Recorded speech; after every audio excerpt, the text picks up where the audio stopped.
Okay, now we come to TweetAdder. What TweetAdder is, it's a software utility that you use with Twitter that helps you manage your Twitter account. It's good for a single account, it's good for multiple accounts, it's even good for unlimited accounts.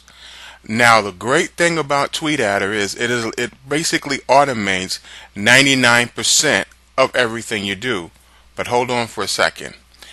Be careful when you're using a software like this and make sure that you're within compliance of what Twitter's best practices are, or Twitter service agreement is, because some things that you can automate within it is actually a violation of Twitter service agreements. So when you use a software like this, use it with caution.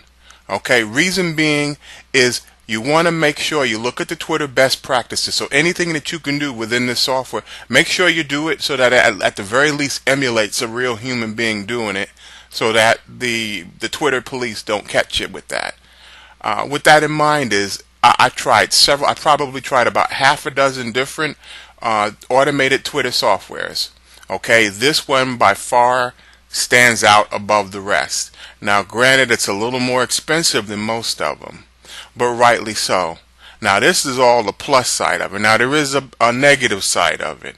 Okay, now TweetAdder does not have the best customer support insofar as being able to contact somebody.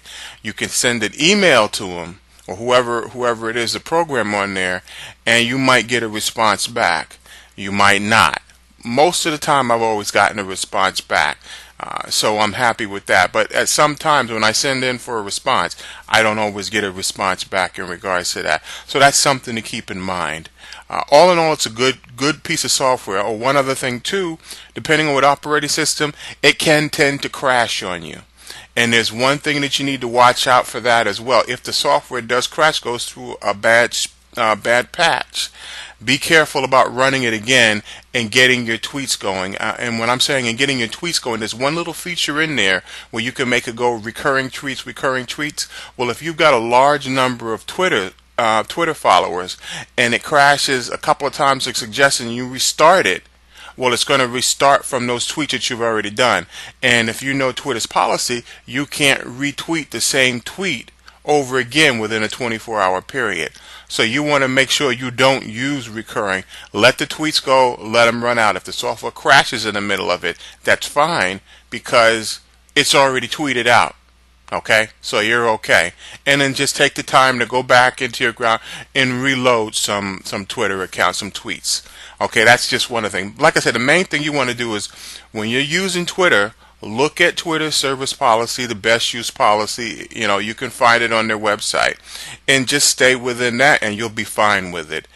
They're always constantly changing it because, like right now today, they still don't know whether it's allowed to market on Twitter and it's not allowed to market on Twitter. So they haven't really decided. But right now you can. But then there's even some restrictions as far as what you can tweet and what you can't tweet. Certain things like that. So I don't know if Twitter is going to be here during the long haul because I'm not sure if they 100% get it. But we'll see. But for right now, it's still a good means, and while it's around, while it's available, I say definitely use Twitter. It's a good source, and use it. Again, like I said, I don't know if it's going to be here forever, because sooner or later somebody's going to have to get it up there. But right now, they're not getting it. That's just my opinion. Take care.